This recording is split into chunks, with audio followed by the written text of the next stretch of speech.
Sénégal a eu à entretenir le peuple sénégalais de sujets qui les concernent. Pour une fois. Mu ngeen dégg benn yoon Ousmane Sonko mu jël parole en tant que premier ministre du Sénégal woo Sénégalais yi wax leen ci lu leen di yitteel man personnellement musuma ko gis bi muy jël parole.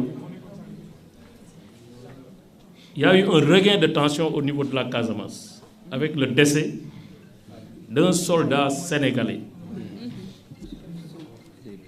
L'armée a fait un communiqué et des blessés, je pense au nombre de 6.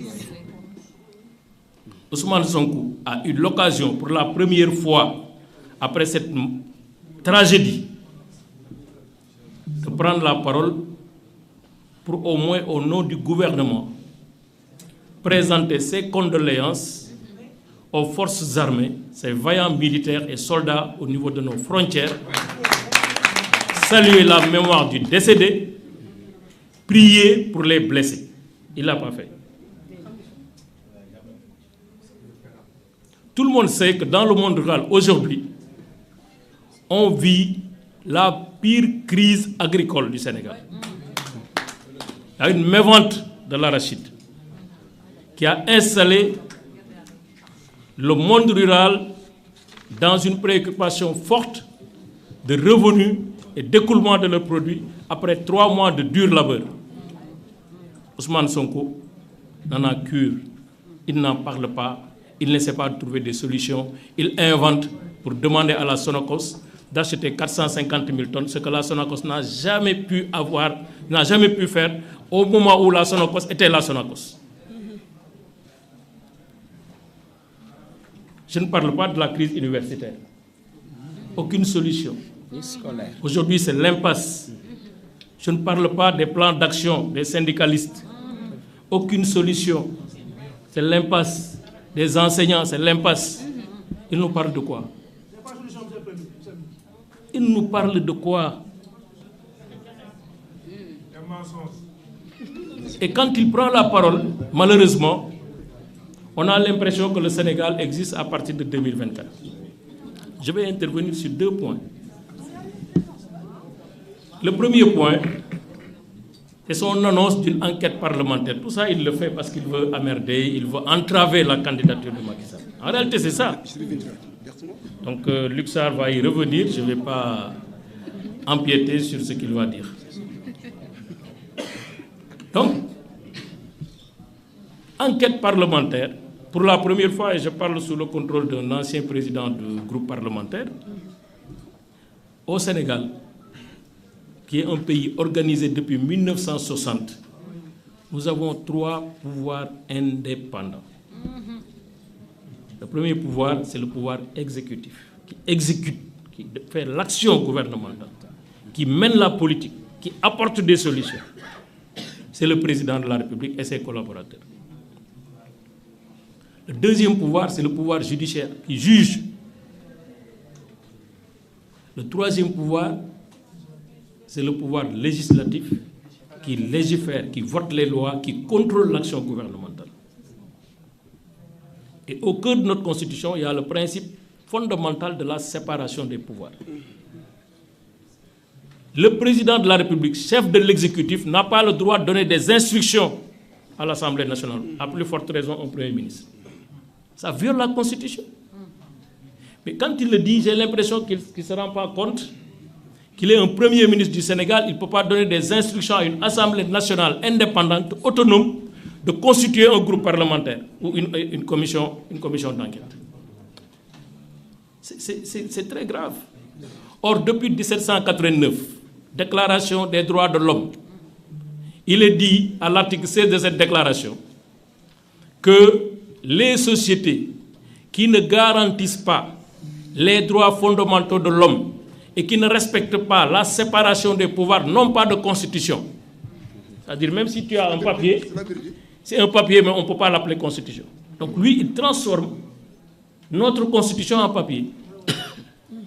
Ne respecte pas la séparation.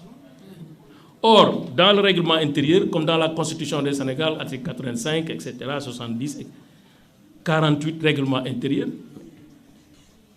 la commission d'enquête est une initiative exclusivement de l'Assemblée nationale. Exclusivement. Qui vote par une résolution la mise en place d'une commission d'enquête. Et cette commission d'enquête ne sanctionne pas. Cette commission d'enquête ne situe pas des responsabilités. Cette commission d'enquête ne peut pas se substituer à la justice. Ça aussi la réalité. Donc quelqu'un disait, je pense que c'est Yorodia, qu'Ousmane Sonko doit apprendre à connaître notre État. On ne peut pas être Premier ministre du Sénégal, ignorer la Constitution et notre État. Le deuxième point, c'est sur, de manière générale, la communication gouvernementale, qui est chaotique. C'est une catastrophe. Quand un Premier ministre prend la parole au Sénégal, il ne s'adresse pas, ce n'est pas un exercice banal de communication interne. Il parle aux investisseurs, il parle aux Sénégalais, il parle au marché financier, il parle au marché boursier, il parle à la communauté internationale. C'est pourquoi la communication gouvernementale elle est importante. C'est un code. Et lui, il ne respecte aucun code de communication gouvernementale. Il est toujours dans la communication conflictuelle, qui n'apaise pas, qui n'apporte pas de solution. Quand on l'écoute, on a peur. Il doit comprendre que quand il prend la parole, ce n'est plus le président de PASTEF, ce n'est plus Ousmane Sonko, inspecteur des impôts, c'est le Premier ministre du Sénégal qui s'adresse aux Sénégalais et à l'opinion internationale.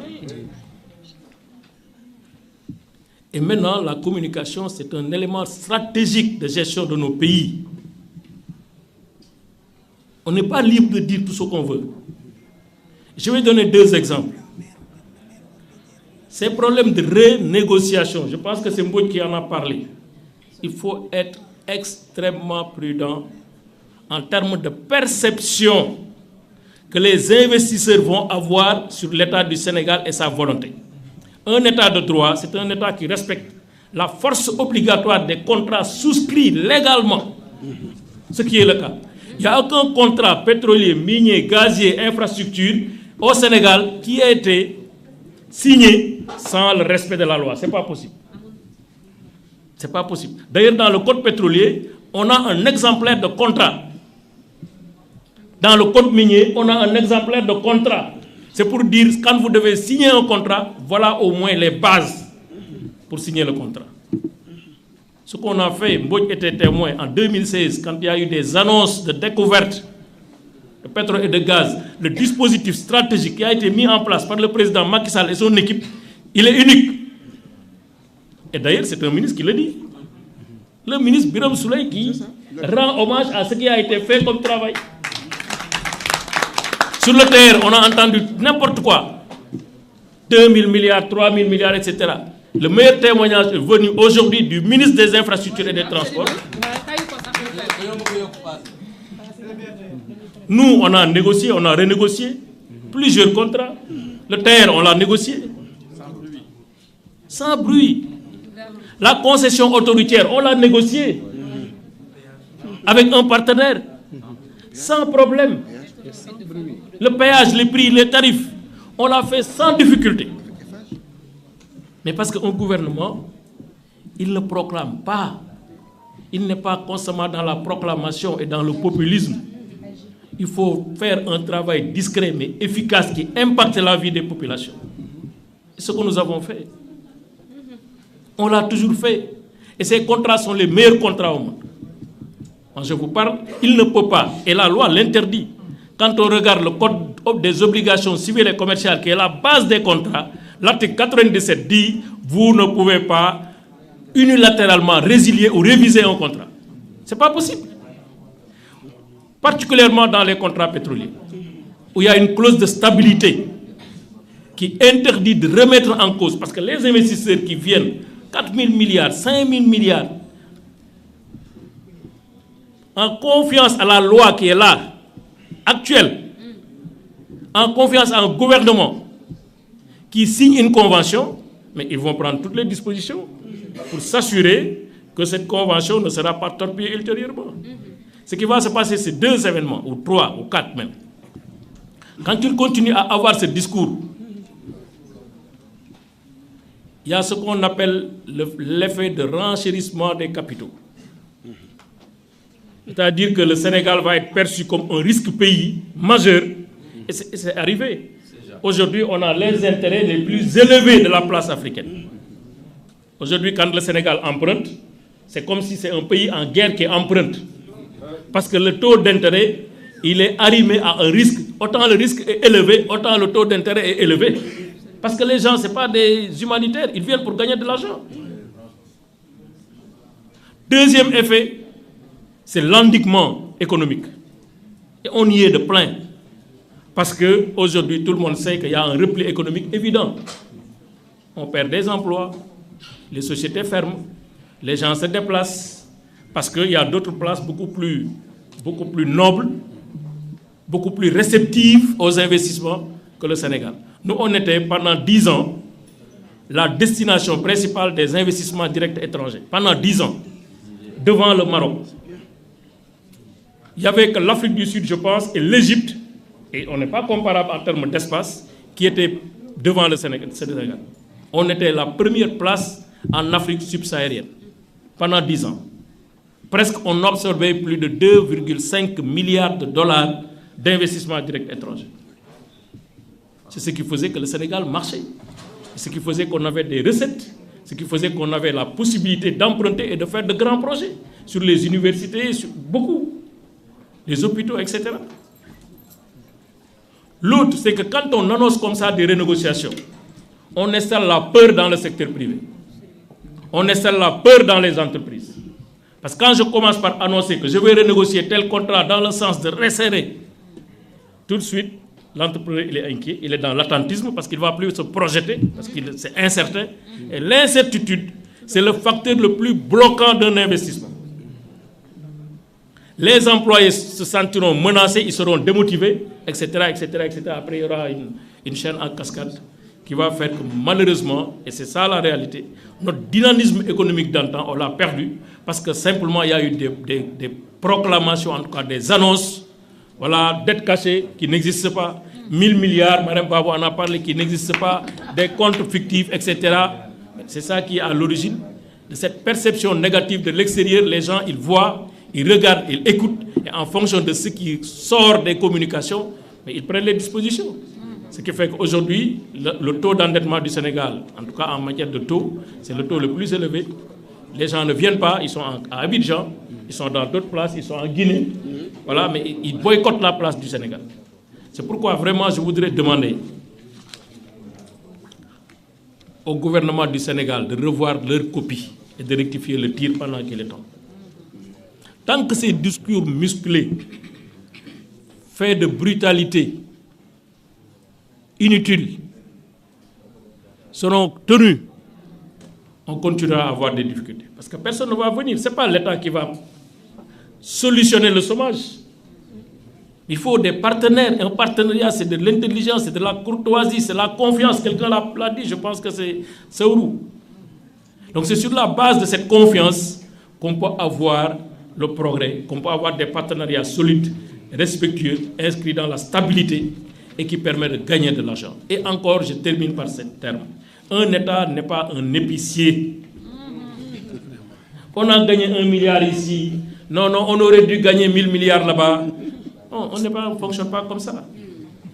Un État est un partenaire du secteur privé. Or, Ousmane Sonko, quand on l'entend parler, on a l'impression qu'il y a l'État d'un côté, le secteur privé de l'autre, et on se boxe. Le secteur privé étant perçu comme des charognards, des vautours, des spoliateurs, voilà, qui vont vampiriser notre économie. C'est ça. On a l'impression que finalement, être un homme d'affaires qui gagne de l'argent, tu dois marcher sur tes petits pas. Or, on doit encourager le secteur privé, l'accompagner, lui permettre de gagner de l'argent, l'accompagner à l'intérieur comme à l'extérieur du pays. Donc, tant que ce discours de défiance, de remise en cause perpétuelle des engagements internationaux du Sénégal, ce qui va se passer, c'est déjà ce qu'on vit. Mais en plus, ces entreprises, c'est des entreprises solides. Ils ont les meilleurs cabinets au monde. Ils vont aller en contentieux. Dans tous les contrats pétroliers, c'est des contrats avec des clauses d'arbitrage. C'est-à-dire que ça ne se jugera pas ici. C'est à l'extérieur que ça se jugera. Et le Sénégal ne peut pas être membre de la Banque mondiale, être dans la MIGA, prendre des engagements pour protéger les investissements internationaux, et ensuite avoir ce comportement vraiment de braconnier. Donc il faut arrêter.